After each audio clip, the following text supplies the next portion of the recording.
자, 이번 문제는 전력 케이블 차폐증의 역할과 접지 방식 및 효과에 대해서 설명하시오라는 문제이고,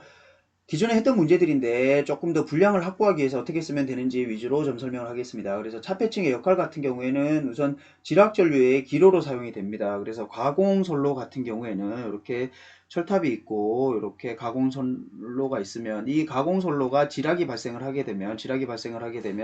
대지를 통해서 변전소로 기환이 되는데, 지중선로 같은 경우에는 지락이 발생했다는 것은 도체가 있고 절연체가 있으면 이 절연체에 절연이 파괴된 것이고, 그렇게 되게 되면 도체로부터 차폐층에 단락이 발생을 하게 되고, 그 단락이 발생하면 그 전류가 변전소를 통해서 변압기 중성점으로 들어가는 형태로 구성이 되어 있습니다. 그래서 예를 들어서 1호사 변압기다라고 하면 1호사 변압기다라고 하면 이렇게 되어 있는데, 2차 측이 지금 229이고 229kV가 되는 것이고 1차 측이 154V가 되는 것이고, 예를 들어서 여기에서 지락사고가 발생을 했다라고 하면 이 변압기 중성점을 통해서 우리나라의 투투나인에 대한 접지 계통은 중성점 다중접지 계통 방식이라고 했죠. 중성점 다중접지 계통 방식이기 때문에 지락전류가 이 차폐층을 통해서 이렇게 지중선로일 경우에는 차폐층을 통해서 기로를 하고, 그래서 차폐층 같은 경우에는 지락전류를 충분히 흘릴 수 있는 기계적 전기적 강도를 가져야 된다라는 것이 기본적인 역할이 되는 것이고,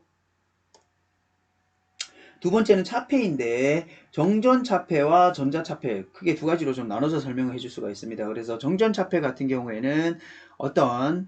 전개가 이렇게 인가되고 있는 상태에서 여기에 차폐물이 들어가 있다라고 하면, 이 전개에 의해서 여기가 플러스고 여기가 마이너스라고 하면 이 전개에 의해서 마이너스 플러스로 이렇게 전자들이 새로 정렬을 하게 되는데, 이렇게 정렬을 하게 되면 플러스에서 마이너스 방향이 이렇게 또 전개가 생기기 때문에 원래 전개를 반대하는 방향으로 전개가 발생을 해서 정전차폐의 기본적인 원리가 된다라는 것을 이 부분에 대한 그림을 여기다가 이렇게 상세적으로 보여준 것이죠. 그래서 도체에 마이너스 쪽이 있으면 실드 쪽에는 플러스 쪽이 되고, 반대 방향에는 마이너스 되고, 대지에는 또 플러스가 돼서, 이래서 원래의 인가되는 전개 방향을 이 실드층이 이렇게 상쇄시키는 방향으로 작용을 한다라고 보면 되는 거고, 전자차폐 같은 경우에는 이번 시험 문제에서 암페어 주의 법칙이 났는데, 암페어 주의 법칙을 정리하면서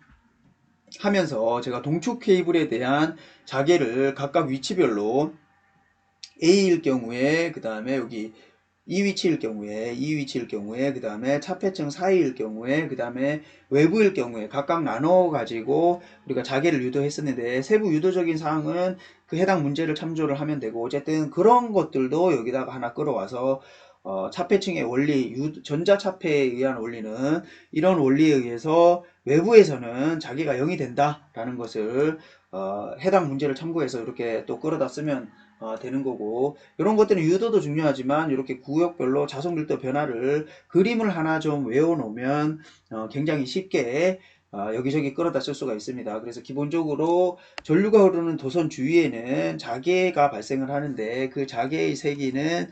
2 파이 r 분의 i죠. 그래서 거리에 반비례하고 전류의 세기에 비례한다. 그래서 예를 들어서 이 부분 같은 경우에는 여기에서의 자개의 세기는 여기에 흐르는 전류와 동일하다라는 것이 기본적인 암페어의 주해의 법칙인데,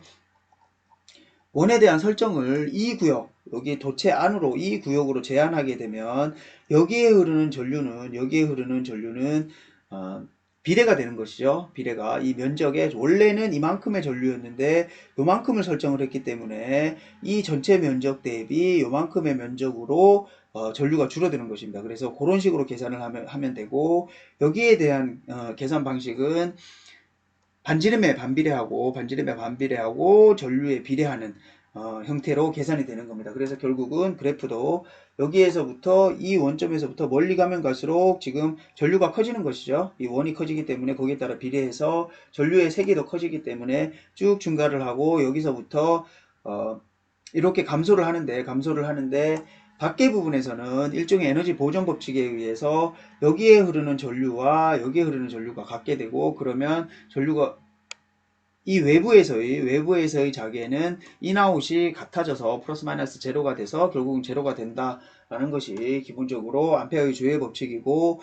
이런 것들을 물리적인 개념을 이해를 하고 항상 이런 그림들을 다른 문제에다가 응용해서 쓸 수 있어야 되는 것이 중요한 요소가 되겠습니다. 그리고 추가적으로 기계적 보호, 화학적 보호 같은 것들을 할 수 있다라고 명기를 해주면 되고, 접지 방식 요것은 별도 문제 참고하면 되겠습니다.